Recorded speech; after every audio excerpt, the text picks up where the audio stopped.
All right, so a lot of things happen, information here and there, basically Nintendo Switch stuff, and so let's go over that.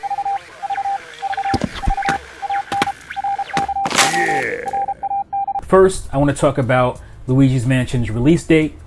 As a lot of us have speculated, it would be in October, sometime in October release date, and turns out that that's the fact.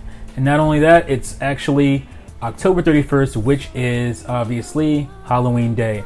And that's pretty cool. I think that's a smart move. If Nintendo would have waited one more day for Friday, it would have been September. So they wanted to have the game out basically in time for Halloween, which makes sense. Like I said, with this, the ghosts and whatnot nature of the game. So yeah, I don't see an issue there. I think I heard some people saying, maybe it should have been earlier, but it doesn't really matter.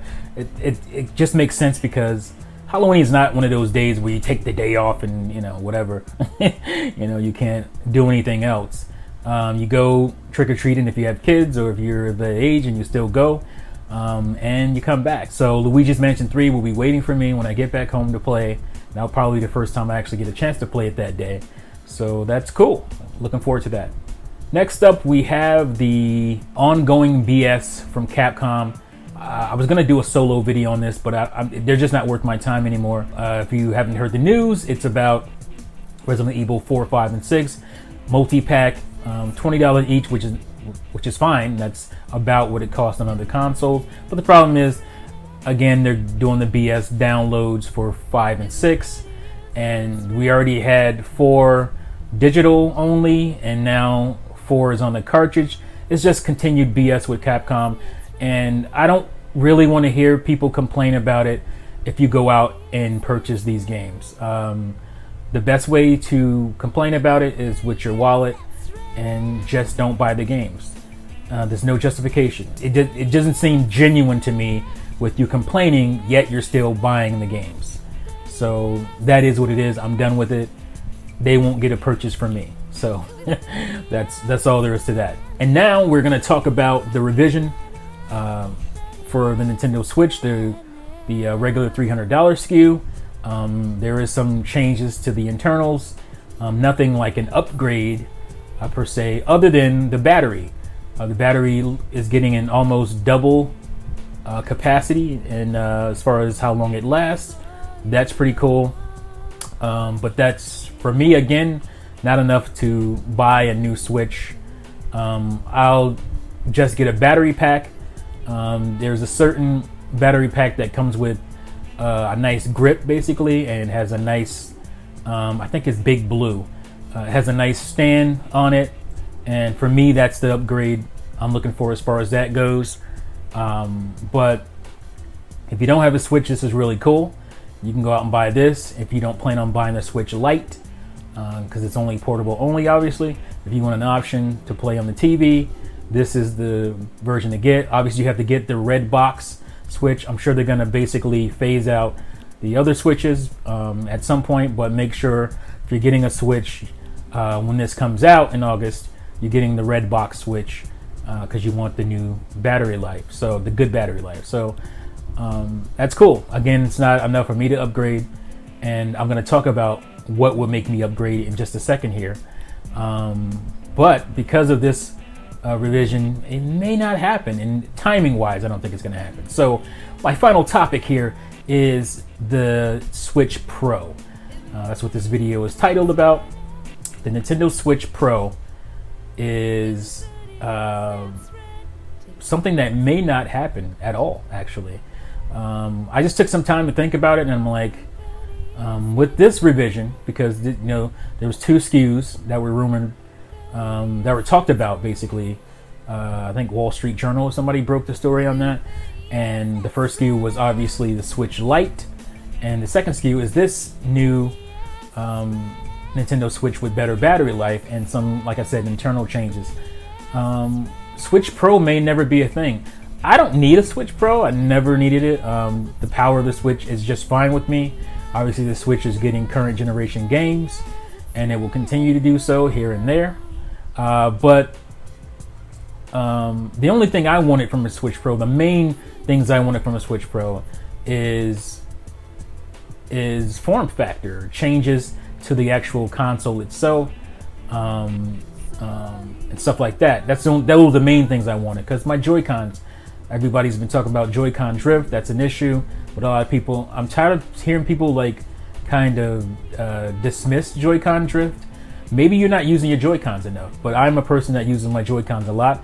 Yes, I have a Switch Pro controller, but I still use my Joy-Cons a lot because I like HD Rumble, and that's the best way to experience that is through the Joy-Cons, the split Joy-Con setup, which is, you know, one of these bad boys here in both of your hands. This is great, and I showed you guys before that I have the extra grip accessory, so I can. This is from the arms. They have extra batteries. I don't use the battery ports. I haven't used them yet anyway. Maybe at some point I might, but yeah, this is nice. And with people having Joy-Con drift issues, I wanted them to do a nice revision on the console, as well as maybe bump up, you know, CPU, GPU or something. You know, not unlike a Switch, or excuse me, unlike a PS4 regular to a PS4 Pro. That kind of bump in power. It's not a disruptive bump to where like developers are going to be like, oh no, now our games won't run type of thing, or we have to make two versions. Just enough to where the developers can add options, you know, like high res mode, that kind of stuff. People act like this is, you know, these things are new and it's going to just ruin development cycles, but the N64 had the expansion pack, and it didn't say. There was a couple of games like Donkey Kong 64 outright wouldn't work, but it wasn't because of the expansion pack's abilities or whatnot. The expansion pack stopped the game from crashing, so there was some kind of development issue where Rareware developed the game, and it wasn't exclusively developed for the expansion pack, but the expansion pack stopped this bug from happening, and that's why they packed the expansion pack in. Nintendo did not like that because that was a cost hit to them, but I think Rareware was playing on a basically a high res mode for Donkey Kong Country or Donkey Kong 64. They were planning on a high res mode for that game, not where you have to exclusively play the game with the expansion pack. But you know, because of something in development, they could not figure out this bug that kept crashing the game. The only thing that stopped it from crashing was the expansion pack, and so that's why that game was exclusive to expansion pack. Now you have things like Perfect Dark, where most of the game, you know, is locked without having an expansion pack, so that's a little bit different. But other than that, every game pretty much works on the base N64. You just don't get the option of high res and stuff like that. But even with high res, you lose frame rate. So it's like up to you to decide. So that's what I was thinking as far as Nintendo expanding and making a Pro. People were worried about that it's going to segment the fan base, but it didn't happen with the Nintendo DS or 3DS to 2DS to Nintendo new Nintendo 3DS. That didn't happen. There's like one game, maybe two. Xenoblade Chronicles port for 3DS won't run, I don't think, on the 2DS or the base 3DS. And I think the other game was like Binding of Isaac or something, that late port. But those are the only games. The rest of the library, 99% of the library, is still at your disposal. So that's not an issue. My reasoning behind this is that, yeah, next year we're getting new consoles from from Sony and Microsoft, and and what is it, March 2021? That will be 4 years into the Switch's life. Came out 2017, so 2021 would be 4 years. And that's about the time those consoles are going to start permeating to their fan bases, the PS5 and whatever the Xbox Scarlet's going to be. So if you remember the beginning of a console's lifespan, there's a lot of cross-gen games happening. Happened with PS1 to PS2, PS2 to PS3, and so forth. GameCube, N64 didn't really happen as much because those were very different. But GameCube to Wii, I mean, these things happen. You have cross-gen games. Games are still coming out on the previous console. So for at least a year and a half, the Switch will still be able to get these cross-gen games from third parties and whatnot on the console. And so a year and a half past March 2017, or excuse me, March 2021 would be 5.5 years almost. And that's a typical Nintendo game system lifespan, 5 years. So it's not out of the question that Nintendo may even drop a new console. I don't know if it's going to be March 2021, but holiday 2021 is very possible, and that is a good, robust lifespan for robust lifespan for any Nintendo console, and that's basically their cycle. I think Wii was the longest, being 6 years, basically, 2006 to 2012, when the Wii U came out. That's basically it. I mean, if you think of NES didn't launch. It launched in '85, but it was only in New York and select outlets, and really didn't come out until '86. And so '86 to '91, that's 5 years for the Super Nintendo. '91 to '96, that's 5 years. N64, '96 to 2001. GameCube came out in 2001, and then so on and so forth. So, and here's the cool thing about the Switch. The Switch could just become Nintendo's handheld again. That's a way for them to almost kind of Trojan horse another handheld out there without actually calling it that, and release their new console, their new base home console. And it may be, hopefully it'll be backwards compatible. They'll have a Switch game slot, at least in the initial model.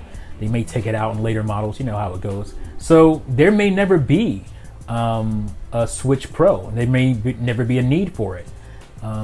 So I kind of look down on this revision. If that's the case, this revision a little bit more, because it's like, man, you guys should have done more than just up the battery, make it more economic, actually change the feeling of the console itself. That's something I wish they would have done. Maybe that'll be my hindsight in 2021 when we still don't have a Switch Pro. And like I said, I don't really care about the power upgrade because they're already doing it. Companies are already putting in stuff like boost mode, basically. They're just overclocking it and getting more results out of it. And that's something they can do on a software level. That's something they can do in updates. And they have been doing it. So maybe they may feel like, the Switch is fine for what it is right now, and then we'll release a new console that's more powerful or closer to what we're getting from Sony and Microsoft, or maybe it'll just be like PS4 Pro power or Xbox One X power, console, instead of going all the way, because Nintendo doesn't go and try to level out their console, at least nowadays, to what the other companies are doing. So because they want to offer something that's still affordable for the average person, we're not breaking the bank, that kind of thing. So yeah, that's my thoughts on it. What do you guys think? You think we may not get a Switch Pro? If so, are you disappointed? I'm not. Only disappointment I have again is if we never get like a revision of the form factor of the current Switch. That's because like I said, there's issues, there's cracking, there's wonky Joy-Cons with the Joy-Con drift issue. Ergonomics would be nice to upgrade that. So we'll see what happens. Let me know what you guys think again in the comments below. Thank you as always for watching and listening, and I'll see you fools next time. Peace out.